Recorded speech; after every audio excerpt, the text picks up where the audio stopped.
تبارك الذي بيده الملك وهو على كل شيء قدير الذي خلق الموت والحياة ليبلوكم أيكم أحسن عملا وهو العزيز الغفور الذي خلق 7 سماوات طباقا ما ترى في خلق الرحمن من تفاوت فارجع البصر هل ترى من فطور ثم ارجع البصر كرتين ينقلب إليك البصر خاسئا وهو حسير ولقد زينا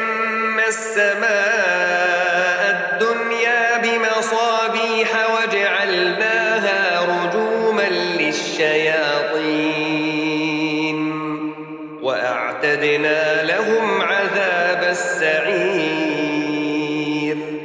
وللذين كفروا بربهم عذاب جهنم وبئس المصير إذا ألقوا فيها سمعوا لها شهيقا وهي تفور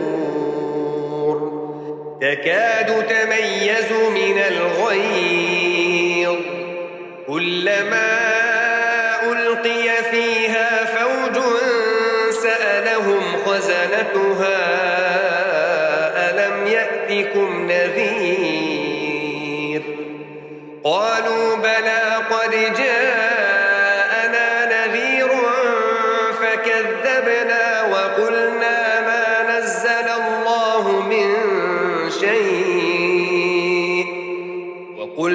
ما نزل الله من شيء إن أنتم إلا في ضلال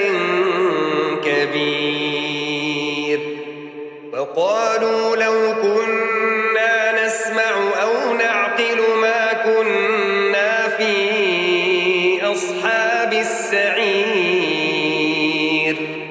فاعترفوا بذنبهم فسحقا لأصحاب السعير إن الذين يخشون ربهم بالغيب لهم مغفرة وأجر كبير وأسروا قولكم أو اجهروا به إنه عليم بذات الصدور ألا يعلم من خلق وهو اللطيف الخبير هو الذي جعل لكم الأرض ذلولا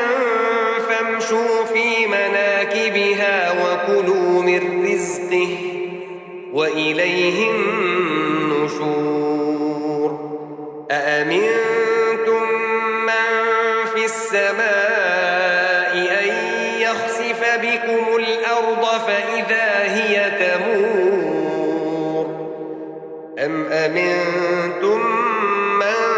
في السماء أن يرسل عليكم حاصبا فستعلمون كيف نذير ولقد كذب الذين من قبلهم فكيف كان نكير أولم يروا إلى الطير فوقهم صافات ويقبضن ما يمسكهن إلا الرحمن إنه بكل شيء بصير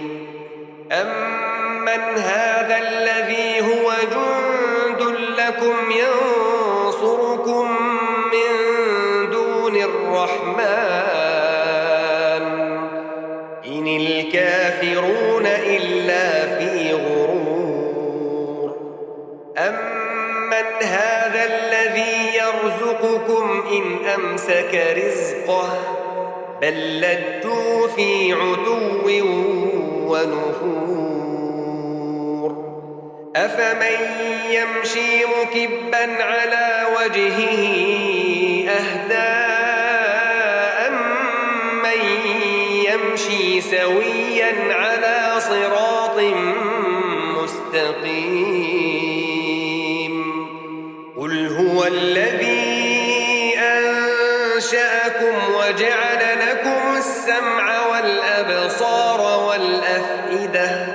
قليلا ما تشكرون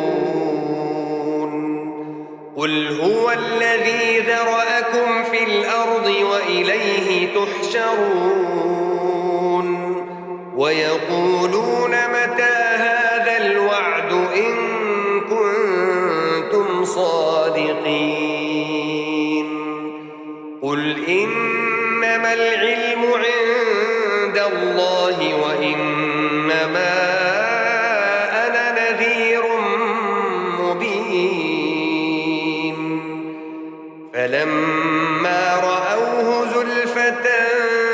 سيئت وجوه الذين كفروا وقيل هذا الذي كنتم به تدعون قل أرأيتم إن أهلكني الله ومن معي أو رحمنا فمن يجير الكافرين من عذاب أليم قل هو الرحمن آمنا به وعليه توكلنا فستعلمون من هو في ضلال مبين قل أرأيتم إن أصبح ماؤكم غورا فمن يأتيكم بماء